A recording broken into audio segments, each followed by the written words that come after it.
t'ai préparé ce tuto pour que tu puisses lire toi-même ton avenir pour 2024.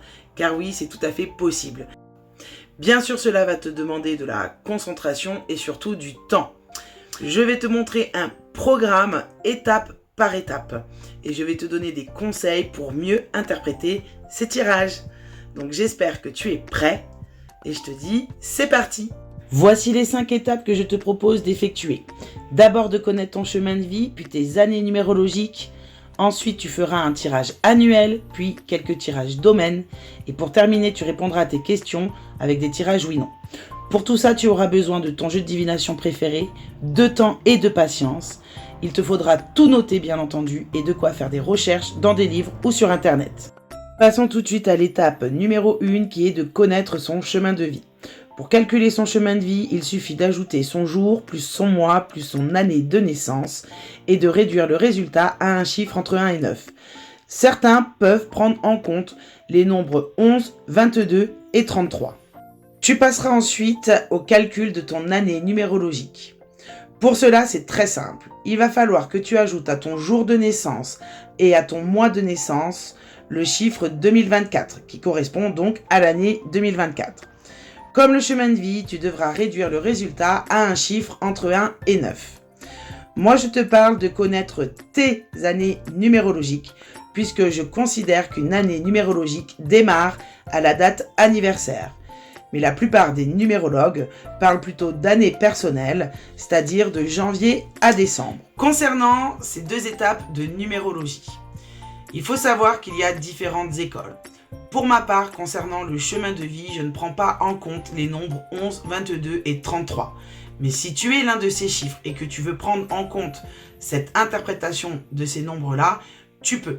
Je te propose une méthode, c'est à toi de l'adapter par rapport à tes connaissances, tes croyances et surtout tes envies. Concernant l'année numérologique, eh bien pour moi, je considère que l'année numérologique démarre à partir de la date anniversaire et la plupart des numérologues parleront plutôt d'année personnelle.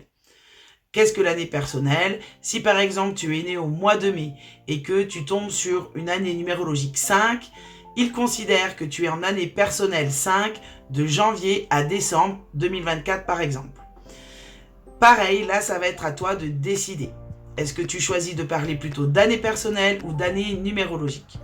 Si tu pars sur l'année numérologique qui débute à ta date anniversaire, tu devras donc interpréter l'année numérologique donc de janvier 2024 jusqu'à ta date anniversaire et tu devras interpréter ensuite le chiffre de ta date anniversaire à décembre 2024. Concernant les interprétations de ces chiffres, je te laisse faire des recherches, que ce soit dans des livres ou sur Internet, et d'aller voir même différentes interprétations des nombres et des chiffres. Ce travail de recherche est très important parce qu'il te permet notamment d'acquérir différentes notions, différentes interprétations, et ça c'est toujours bon de savoir s'instruire par rapport à cela. Mais aussi, en lisant tout cela, tu pourras comprendre ce qui te correspond le mieux. Dans ton cahier, à ce moment-là, tu noteras vraiment les interprétations qui te parlent le plus. Tu pourras aussi noter celles que tu ne connaissais pas. Une fois ce travail de numérologie fait, qui te prendra déjà un certain temps avec les recherches, eh bien tu passeras à l'étape de la divination par les cartes. Et donc la suite, c'est maintenant. L'étape 3, le tirage annuel, est de loin la plus fastidieuse, mais elle va t'apporter beaucoup de choses. C'est un bijou qui va te donner une mine d'infos. Pour cela, tu vas devoir mélanger tes cartes, faire une coupe et tirer 24 cartes. Voici la convention du tirage, c'est-à-dire comment tu vas les positionner et dans quel ordre.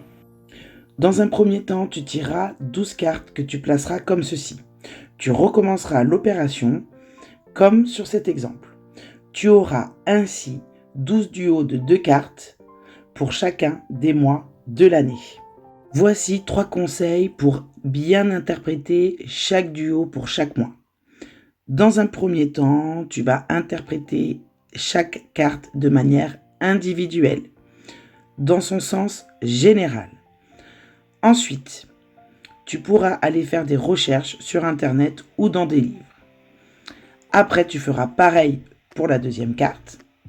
Et ensuite, tu pourras écrire un résumé de toutes ces interprétations. Une fois cela fait, et si tu as envie d'aller un petit peu plus loin, tu pourras faire une synthèse de ce duo, soit en calculant cette synthèse, si tu as des chiffres sur tes cartes, ou alors en tirant une troisième carte. Je te conseille vraiment de prendre ton temps, de surtout ne pas stresser. Ne cherche pas à avoir des réponses à tes questions dans ce tirage-là. Cherche plutôt à voir ce que te disent les cartes. Il faut vraiment que tu prennes de la distance sur ce que tu veux voir et que tu comprennes vraiment le message. C'est vrai que ça va te prendre énormément de temps, mais je te conseille aussi de tout noter. En fait, cet exercice-là va vraiment te permettre de te perfectionner et de vraiment bien apprendre tes cartes. Alors, ce n'est pas simple, mais je suis sûr que tu peux y arriver. Si jamais tu ne peux pas tout faire d'un coup et ce sera normal, n'hésite pas à faire toute cette voyance de 2024, toutes ces étapes sur plusieurs jours. Maintenant, tu vas passer à l'étape 3, où là, tu vas pratiquer ce que j'appelle le tirage domaine. Là, ce sera un petit peu plus facile au niveau de l'interprétation. Te voici donc à l'étape numéro 4. Une étape très importante puisqu'elle va te donner des messages sur le domaine de ton choix. Voici comment tu vas procéder pour faire ce tirage. En mélangeant tes cartes, tu vas penser au domaine sur lequel tu vas avoir un message pour ton année 2024. Une fois que tu as mélangé tes cartes, tu vas faire une coupe que tu vas analyser comme un duo du tirage annuel. Ensuite, tu vas tirer 9 cartes et tu les positionneras comme ceci. Tu obtiendras donc 3 lignes de 3 cartes que tu pourras analyser avec la convention suivante. La première ligne te parlera du mois de janvier au mois d'avril. La deuxième ligne du mois de mai jusqu'au mois d'août et la troisième ligne du mois de septembre à décembre. Ensuite, il faudra analyser les verticales. La première sera l'état d'esprit que tu auras sur ce domaine-là pour toute l'année 2024. La ligne du milieu parlera des événements positifs qui se passeront sur le domaine choisi sur toute l'année. Et la dernière ligne verticale parlera donc du négatif sur ce domaine-là pour l'année 2024. Je t'avais dit qu'il allait te falloir de la patience et surtout du temps. Tu peux donc faire ce tirage domaine pour le travail, l'amour, l'argent, bref, le domaine qui t'intéresse. Et si tu as réussi à tenir jusqu'ici, c'est que vraiment tu es une passionnée de divination par les cartes et que tu as très envie d'apprendre et de t'améliorer. Concernant ces interprétations de tirage domaine, tu vas donc interpréter ligne par ligne et verticale par verticale. Et les conseils sont un peu les mêmes que les duos du tirage annuel, sauf que là, au lieu d'interpréter 2 cartes ensemble, tu vas en interpréter 3 ensemble. Donc les conseils sont, dans un premier temps, tu analyses chaque carte de manière individuelle, sauf que là, tu les interprètes par rapport au domaine que tu as choisi. Donc tu les interprètes de manière individuelle, chacune dans le domaine que tu as choisi. Ne pas oublier cela. Et d'abord, dans un premier temps, au ressenti, puis en allant faire des recherches dans les livres ou sur Internet. Une fois que tu as analysé les cartes de manière individuelle, eh bien, tu vas faire un résumé de toutes ces interprétations-là qui seront ton message sur le domaine précis par rapport à la ligne que tu as analysée. Concernant les lignes verticales, là, il s'agit de te donner un message dans un premier temps, état d'esprit positif puis négatif. Et là, ça concerne toujours le même domaine, mais là, c'est sur l'ensemble de l'année. Nous allons donc passer à la 5e et dernière étape qui est le tirage oui-non. Je te donne la méthode la plus simple et la plus facile parce qu'il y a tellement de tirages oui-non à faire. Donc je te donne cette méthode, tu peux aussi en trouver une autre, bien sûr, dans tes livres ou sur Internet. Pour ce tirage oui-non, c'est une technique qui est très simple. Il n'y a même pas besoin d'interpréter si tu n'en as pas envie. C'est très simple, donc en mélangeant tes cartes, tu vas poser ta question. Ta question, elle doit donc avoir une réponse soit par oui, soit par non. Donc tu poses ta question dans ta tête en mélangeant les cartes et tu vas tirer 3 cartes. Et là, tu vas regarder la tendance du tirage. Par exemple, si tu as 3 cartes positives, la réponse sera oui. Si tu as 3 cartes négatives, la réponse sera non. Parfois, il peut arriver qu'il y ait plus de tendance neutre, c'est-à-dire ni oui ni non, dans certains jeux de divination, comme par exemple le tarot de Marseille. Et dans ce cas, ça veut dire qu'il faudrait que tu passes à l'interprétation de ces cartes.